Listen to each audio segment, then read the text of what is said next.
Look in his eyes, what do you see? The cult of a particularly divisive personality. As we all await company man Punk's AEW return and the inevitable media firestorm that will be sure to come with it, brackets, too late, close brackets, we figured now would be the perfect time to reflect on the best matches and stories that CM Punk has ever been part of and the dancing partners that did the waltz with him. Punk is a different breed for today's day and age, an honest-to-God draw, an absolute lightning rod, and one of the most captivating performers in the wrestling business as a babyface, a heel, or anything in between. Punk has made his fair share of enemies inside the ring and out, and thankfully the former has helped make for some of the best stories in wrestling this century. I'm Tempest hailing from partsFUNknown, and these are the 10 greatest rivals of CM Punk's career. But before we get on with our list, make sure of course that you like this video, subscribe, and enable notifications to always on so you never miss a fun list just like it, and make sure you check out all of the other entries we've had in the greatest rivals sub-series of lists here on partsFUNknown.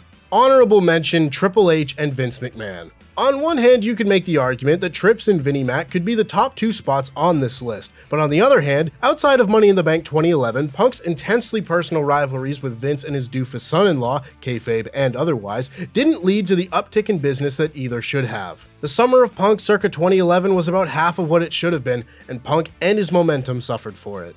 Number 10, Colt Cabana. And now for something more cheerful, and pardon me if I leave my sarcasm setting on for this one. Now, in contrast to the last entry, while it is impossible to deny that Choco Mountain Punk's public rivalry with Colt Cabana is what comes to mind when people think of their names in the same sentence, that should absolutely not erase the work the two did together early in their careers. During the dark days of late 90s, early 2000s indie wrestling, before there was ever a Ring of Honor for young wrestlers to grow and make their name, they had to do so by wrestling night after night after night, having great matches and cutting great promos. Punk and Cabana were always tied to one another until they desperately needed to sever that cord, but their matches were an attraction of Midwest wrestling while they were coming up in the industry. They formed the Second City Saints when they got to ROH and remained linked until the very end, with Punk wrestling Cabana in his last match in the company. They trained together, they made the towns together, they cried together. It would just be nice if they could have, stayed friends.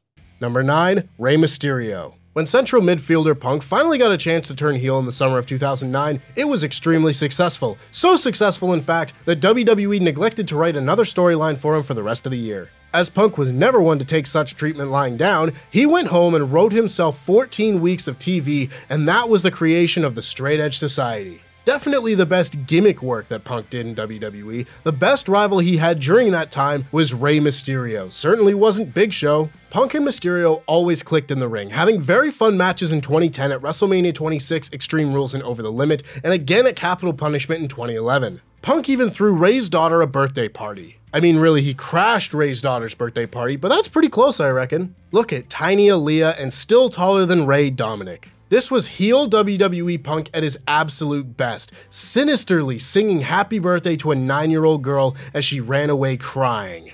God, maybe I'm the bastard.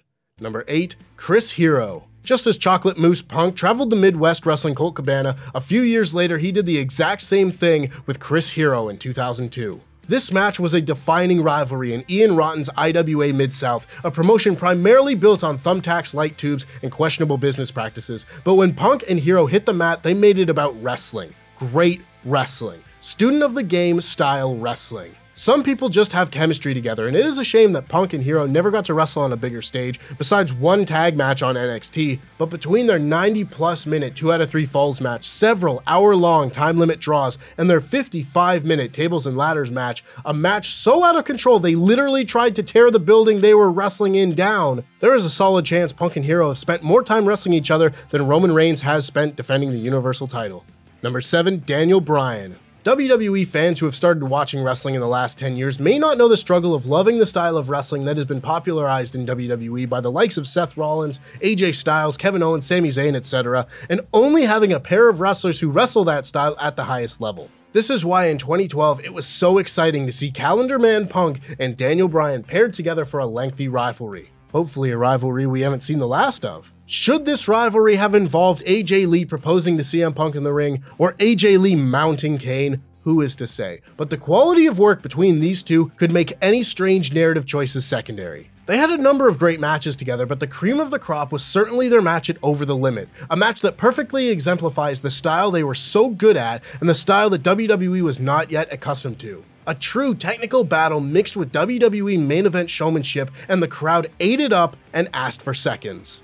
Number 6. Eddie Kingston.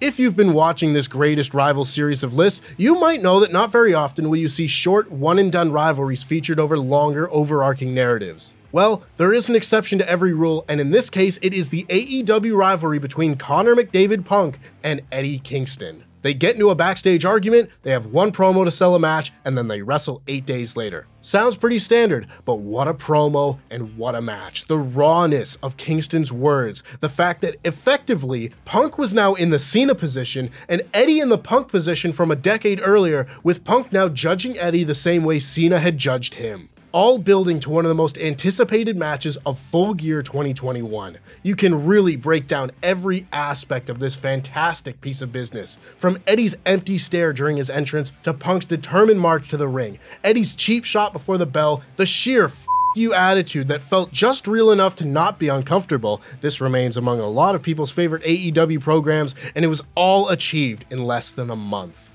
Number 5. Raven.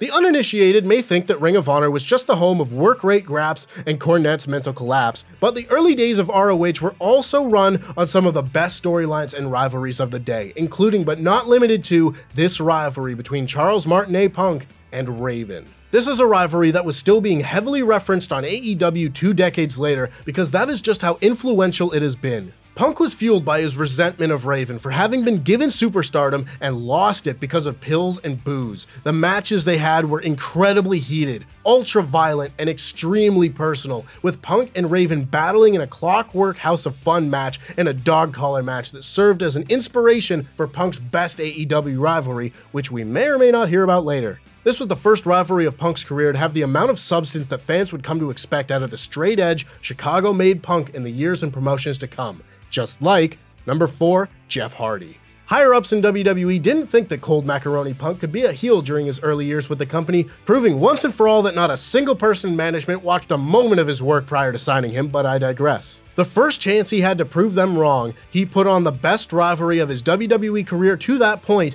with Jeff Hardy. For the first time, Punk was finally able to sink his teeth into a storyline, and what did his teeth find but finally some delicious food. Punk cashed in Money in the Bank on Jeff Hardy to thunderous boos, 1 year after he cashed in on Edge to rapturous applause. This change in response was the catalyst for Punk's heel turn, as he said he did nothing different, but now the fans were choosing someone else over him. And not just someone else, but someone who lives a toxic lifestyle while he was pristine and straight edge. The matches were all great, especially their TLC match at SummerSlam 2009, but the real essence of this rivalry of the year winner were the promos. Punk's Just Say No promo, his promo at Night of Champions, Punk's masterclass of heel work impersonating Hardy after banishing him from WWE. This was the work that finally catapulted Punk into WWE's main event scene. I guess you could be a heel, huh guys?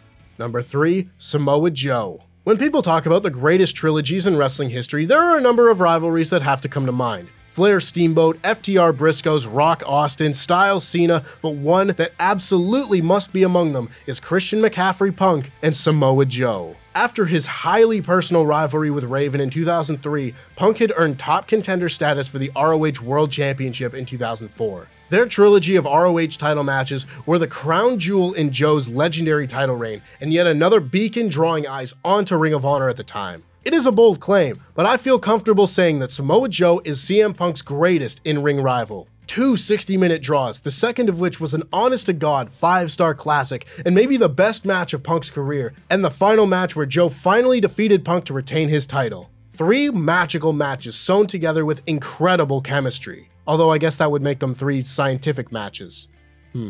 Number 2, John Cena. While the summer of Punk circa 2011 ended up being about 50% of what it should have been, no one will ever be able to minimize the sheer awesomeness that was the Money in the Bank 2011 pay-per-view cycle. When Chuck Mosley Punk sat down on the entrance ramp to air his grievances with John Cena and the rest of WWE, he brought a lot of people back to a previously stale WWE product, and the response to the now legendary pipe bomb created probably the greatest environment for a non-Big 4 WWE pay-per-view at Money in the Bank.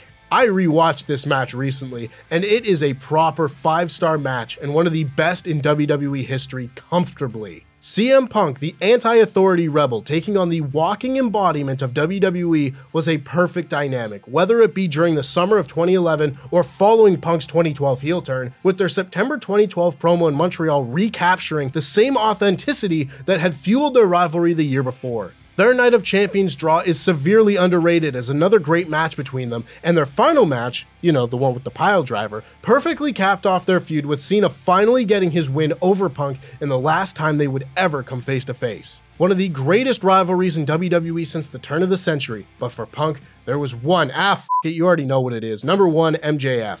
How do you even sum up the rivalry between Captain Marvel Punk and MJF in a couple hundred words? The first storyline Punk had in AEW that was longer than a few weeks, this was what everyone was hoping for when Punk returned to wrestling after 7 years. Yes, the promos were incredible. Yes, the matches were incredible, but what this list is really about is what the rivalry did for both guys. This rivalry was what made MJF a fully formed character, stripping away the layers upon layers of heel shtick that had been built up on top of a traumatized young man. This was MJF's villain origin story, and the first time we had seen him be more than the insult-slinging, silver-tongued devil he had been during the first 3 years of AEW. For Punk, this rivalry was a chance for him to confront the consequences of his actions, and Lord knows it is difficult to write that about CM Punk, but work with me here. This was a rivalry that delved deeper and deeper into these characters as it went on. Whereas it started as two of the best talkers in the business throwing excellent barbs at one another, it became a story about two damaged individuals coming to grips with where their choices had left them.